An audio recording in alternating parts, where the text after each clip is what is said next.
संस्कृति का जब विकास होगा, माताएं सोचती हैं ये बाबा संस्कृति संस्कृति धर्म धर्म रटते रहता है, हम यहाँ अपनी सास से परेशान हैं, बेटा से परेशान हैं, हम पैसे से परेशान हैं, मकान नहीं बन रहा, दुकान नहीं चल रही, बेटी का विवाह नहीं हो रहा है, पड़ोसी से कचकच हो रहा है, हमको ऊपर और बढ़िया बढ़ना है, और ये केवल धर्म संस्कृति भारत इंडस सिविलाइजेशन यही सब बोलता रहता है। क्या करेगा ये?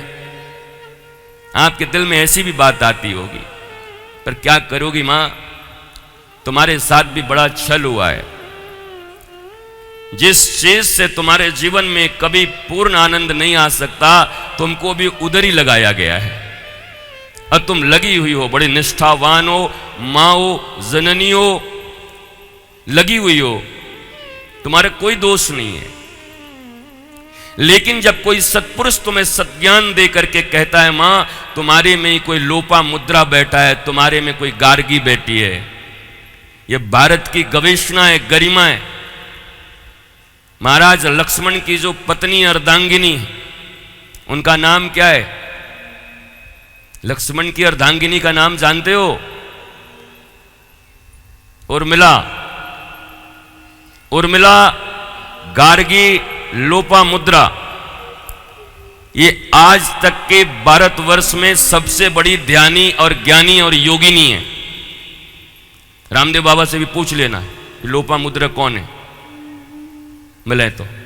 अब पूछ लेना उर्मिला कौन है, तो समझ आएगा तुमको। उर्मिला जैसी ध्यानी आज तक कोई मिला नहीं।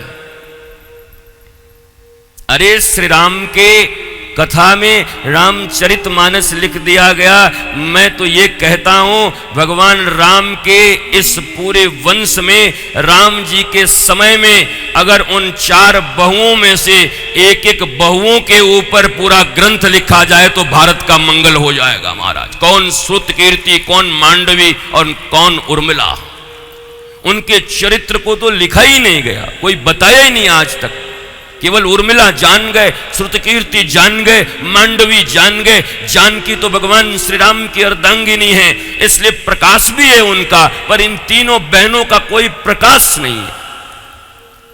भारत को इसको भी प्रकाशित करना चाहिए, और है प्रकाश में, तुम्हें कोई पढ़ाने वाला नहीं, तुम्हें कोई बताने वाला नहीं, फुर्सत किसको है? अब तो रामचरित मानस पे भी बैन लगाने की बात चल रही है, तो उर्मिला के विषय में कौन बताएगा तुमको? बताओ। तुम्हारे जीवन में भी वही मस्ती आ सकती है, जिनका पति 14 साल के लिए चला गया हो, वो उर्मिला के आंखों में कभी आंसू नहीं आया। बल्कि यूं कहो, जब मेघनाथ ने मार दिया शक्तिवाण और हनुमान जी लेने के लिए आए संजीवनी बूटी, और भरत जी ने देखा कि इतना बड़ा कोई राक्षस बंदर जैसा चला जा रहा है, पता नहीं जाकर के युद्ध में कोई नुकसान कर दे, उधर लंका में राम जी के ऊपर गिरा दे कि अयोध्या के ऊपर गिरा दे, तो एक दूरवा निकाल करके संधान करके मार दिया। हनुमान जी इतने ही बलवान थे तो गिर क्यों गए थे? चलो अब मैं एक सवाल तुमसे भी पूछता हूं, बड़े बड़े महा बजरंग बली हनुमान जी। भरत जी ने बाएं हाथ से एक दूरवा निकाला, टन से ऐसे उछाल दिया, हनुमान जी डन्न से गिर गए। और मजे की बात तो यह है, हनुमान जी को भी देखो पता चला, बाद में हनुमान जी से राम जी ने कहा कि आज तुमने मेरे भाई को बचा लिया, आज लक्ष्मण को बचा लिया। बोला हमको पता चल गया। बोला कैसे? बोला जब आपके भाई ने दूरवा मार के मुझे गिरा दिया, उसके बाद भी वो जो पर्वत में ला रहा था वो जस का तस टंगा हुआ था, तो मैं समझ गया मैं तो बहाना हूं, काम सब श्री राम का है, प्रभु तुम्हारा है। हम तो नीचे गिरे थे, उसके बाद भी पर्वत ऊपर खड़ा था, वो कौन खड़ा करके रखा था? कोई पहली बार थोड़ी गिरिराज जी को उठाया है भगवान श्री कृष्ण ने। रामावतार में भगवान ने अदृश्य रूप में भी उस पर्वत को उठा करके रखा है महाराज। भगवान ही गिरि गोवर्धन को उठाते हैं, भगवान ही कामदगिरि को उठाते हैं। तुम्हारे देह गोवर्धन को उठाने वाले, चलाने वाले भगवान ही है और कोई नहीं। ईश्वरीय उर्मिला को जगाया गया।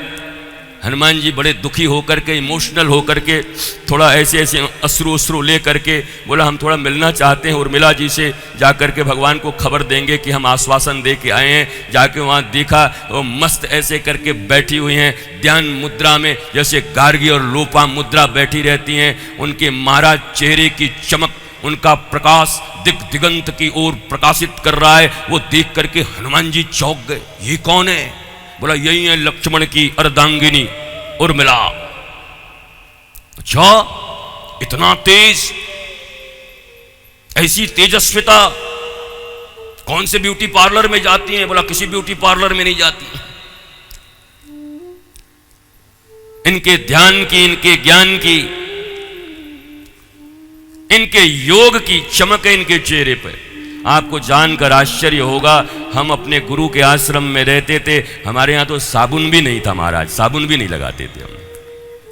हमारे यहां स्नान 3 वक्त करते, मिट्टियों से, राखों से। पर यह पक्की बात है, उस आश्रम के प्रत्येक व्यक्ति के चेहरे पर, मस्तक पर एफुल्जेंस होता था। वो एफुल्जेंस किसी भी क्रीम का नहीं होता था, पाउडर का नहीं होता था, बल्कि दिए हुए गुरु मंत्र के जाप से 45 मिनट 1.5 घंटे तक करते थे और चेहरे पे, ललाट पे चमक हुआ करती थी महाराज। मुझे याद ही नहीं कि कभी किसी ने कुछ लगाया हो। भारत की वो गरिमा है। और मैं भी तुम्हें एक बात कहता हूं मेरी मां, या जो भी लोग यहां सुंदर होने के लिए बैठे हो, पर आपको कहता हूं, किसी गुरु के द्वारा मिले मंत्र पर, भगवान नाम पर अगर प्रतिदिन तुमने 45 मिनट 45 मिनट्स अगर उनका जाप और ध्यान कर लिया, जैसे तुमको वो क्या बोलते हैं, भैंस में लगाते हैं और बोलती गोरी हो जाएगी, क्या नाम है, fair and lovely. Fair and lovely का जो प्रचार करते हैं, मैं तुम्हें आज भी प्रचार करता हूं, एक तरफ फेयर एंड लवली लगाओ और दूसरी तरफ निष्णात मन से, गुरु के बताए मार्ग से केवल 1 महीने 45 मिनट का ध्यान धरो। अगर फेयर एंड लवली लज्जा करके नहीं भाग गया तो तुम बताना कि फेयर एंड लवली क्या है। तुम्हारे चेहरे पे, मस्तक पर एफुल्जेंस होगा और वो अलग प्रकाश होगा। वो प्रकाश सिर्फ गोरा और काला का बात नहीं है, वो चमक होगी तुम्हारे चेहरे पे। निष्णातता, विद्वता, ईश्वरीय प्रकाश होगा, शांति का प्रकाश होगा। लोग देख के तुम्हें हैरान हो जाएंगे। तुम्हारे घर वाले ही देख करके, क्रोधित आदमी भी आकर के तुम्हारे सामने खड़ा होकर के 1 मिनट में शांत हो जाएगा, क्योंकि तुम्हारा अणु अणु, तुम्हारा परमाणु उस समय चारों तरफ शांति व्यापृत कर रहा होगा।